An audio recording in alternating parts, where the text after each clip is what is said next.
If only they knew why mirrors are not allowed in hand. I never forget the moment I saw my own face twist in the mirror, moving without me. It happened when I was staying with my grandmother in the village. She had rules, lots of them. But the strangest rule was that no one was allowed to hold a mirror after sunset. Mirrors are dangerous in hand, she would always say. No one ever explained why. We all just obeyed. One evening, out of pure curiosity, I broke that rule. I took a small mirror from my grandmother's room and sneaked outside to see what the fuss was about. The sun was almost gone, just a faint glow on the horizon. At first, nothing happened. I stared at my reflection. But then, my face changed. Not just the usual way light moves, it really changed. My eyes sunk deeper, my smile stretched too far, and my skin seemed to sag as if I was aging right in front of me. I wanted to drop the mirror, but I couldn't. It felt like my hand was stuck, like the mirror was holding me. My reflection blinked, but I hadn't. It leaned closer, grinning wider and wider. I tried to scream, but no sound came out. My body was frozen, my heart pounding so hard I thought it would burst. Then, my grandmother appeared, snatching the mirror from my hand and smashing it on the ground. I warned you, she whispered, her voice shaking. I never asked what I saw that night. But I knew the truth, mirrors don't just show you. They watch you. And sometimes, they show things you're not supposed to see. If only they knew why mirrors are not allowed in hand. After that night, I couldn't sleep.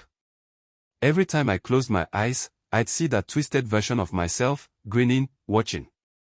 My grandmother knew something was wrong, but we didn't talk about it. She just lit candles every evening and muttered prayers I didn't understand. A week passed before I noticed the shadow. At first, it was small, barely noticeable. It would appear in the corner of my eye, just for a second. But each day, it grew larger. It followed me everywhere. I'd catch it in the glass of a window, in the shine of a bowl, even in the puddles after the rain. Always behind me, like it was waiting. I couldn't tell anyone. They'd think I was going mad. But I wasn't, I knew that. Something had attached itself to me the night I held that mirror, something I couldn't shake. One evening, I woke to the sound of scratching. It was coming from the wall, right where the old broken mirror had been thrown. I tried to ignore it, thinking it was just rats. But then I heard it again, this time louder, more urgent. The sound crawled under my skin, making me feel like something was trying to get out. I got out of bed and walked to the spot. As soon as I touched the wall, the scratching stopped.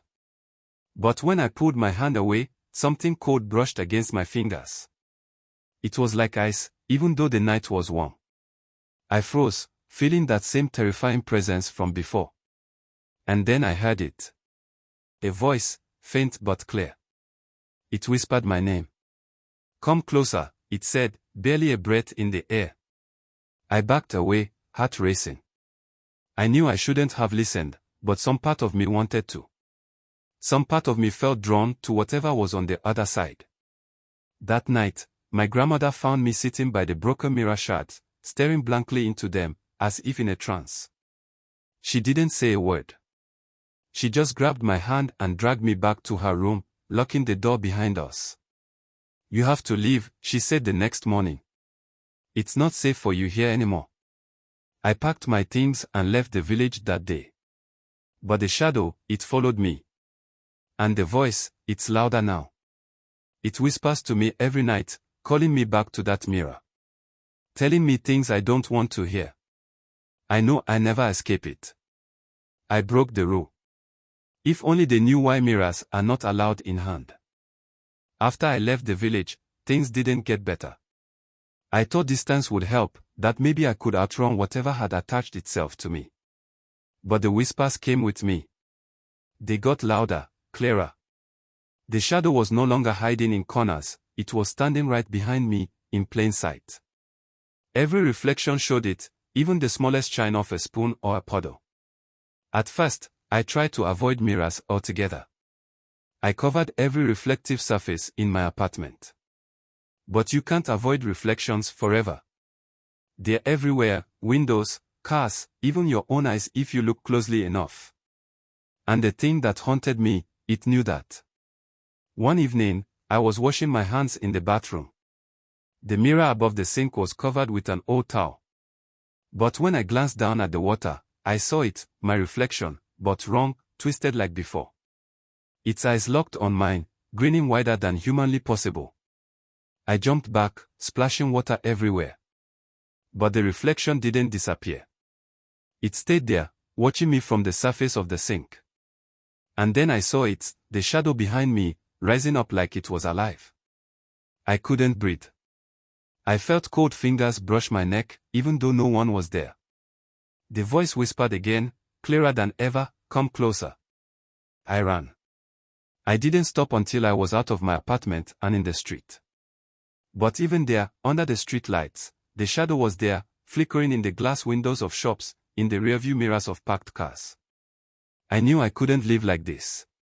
Something had to be done. Desperate, I called my grandmother. Her voice was calm, but I could hear the fear she tried to hide. "I told you not to break the rule," she said. "The spirits in the mirror, once they see you, they don't let go. Is there a way to stop it?" I begged. There was a long silence on the other end. "You must go back," she said finally. "To where you broke the rule. You must face it." I didn't want to return to the village, to that cursed mirror. But what choice did I have? The shadow was with me every second now, and the whispers, they were no longer just calling. They were demanding. So I went back. My grandmother was waiting for me, just as I remembered, with the same fear in her eyes. That night, she took me to the spot where the mirror had been shattered. She lit candles and spread some herbs around, chanting words I didn't understand. I stood there, trembling, feeling the shadow grow stronger as we neared the place. "You have to look into it again," she said, her voice barely audible. "Only then can you undo what you've done." She handed me a shard of the broken mirror. My hands shook as I held it. I could feel the cold presence of the thing inside it, waiting for me to look. With trembling fingers, I lifted the shard and stared into it. At first, it was just my reflection. Then, slowly, the grin returned, wider, more grotesque than ever. The reflection leaned closer, but this time, I didn't flinch. I held my ground, refusing to let it pull me in. And then, something strange happened. The reflection stopped moving. It just stared back at me, still, as if waiting. "I'm not afraid of you," I whispered, even though I could feel the fear pulsing through my veins. The reflection twisted once more, and for a moment, I thought it was going to reach out and drag me into whatever dark place it came from. But then, with a sudden, sharp crack, the shard broke in my hand. The air around me felt lighter. The whispers, they were gone. The shadow no longer lingered behind me. I dropped the broken piece to the ground, breathing heavily. "It's over," my grandmother said quietly, but I wasn't sure. Even now, as I write this, I can't help but feel like something stayed behind. Like a part of that shadow is still with me, waiting for the right moment to show itself again. If only they knew why mirrors are not allowed in hand. For weeks after that night, I felt a strange kind of peace. The whispers were gone, and the shadow no longer followed me. Life slowly returned to normal. I started sleeping again, walking without constantly checking over my shoulder. I convinced myself that whatever had haunted me was finally over. But deep down, there was still a nagging feeling, a tiny voice reminding me that it might not be. My grandmother's words stayed with me, "You must face it." I had faced it that night, but something told me I hadn't truly finished what I started. One evening, I was alone in my apartment, tidying up. Everything felt so ordinary, almost too ordinary. As I dusted off the last shelf, I came across a small, forgotten mirror I had tucked away in the back of a drawer. It was one of those cheap pocket mirrors, barely big enough to see your full face. For a moment, I hesitated. The memories of that twisted grin flashed in my mind, but I shook it off. It was just a mirror. I had faced the spirit and broken its hold, hadn't I? I picked up the mirror, and for a few seconds, I stared at my reflection. Everything seemed fine. No twisted smile, no dark shadow looming behind me. But then, I noticed something small, almost imperceptible. My reflection blinked. I didn't. My heart skipped a beat. I lowered the mirror, and when I looked around the room, it felt different, colder. The air seemed heavier, and the light above me flickered. I told myself I was imagining things, that it was just my mind playing tricks. But when I raised the mirror again, my reflection wasn't looking at me. It was staring over my shoulder, its eyes wide with fear. I turned around slowly. The room was empty, but I could feel something there, something watching me. The whispers came back, louder than ever. We never left. In a panic, I threw the mirror across the room, shattering it into pieces.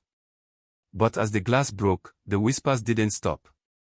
They grew louder, more insistent, filling every corner of the room. I ran to the door, but it wouldn't open. The lights flickered wildly, and the cold presence pressed against my skin. I could feel it now, whatever was in the mirror hadn't been defeated. It had just been waiting. The whispers rose to a deafening scream, and then, in the corner of the room, I saw it, the shadow, darker than the night, standing tall, watching me with that same twisted grin. I knew, in that moment, there was no escape. I had broken the rule. I had invited it in. And now, it was here to stay. If only they knew why mirrors are not allowed in hand. I wasn't the first to break the rule. I won't be the last. But for those who come after me, remember this, mirrors don't just reflect what you see. They reflect what's waiting for you.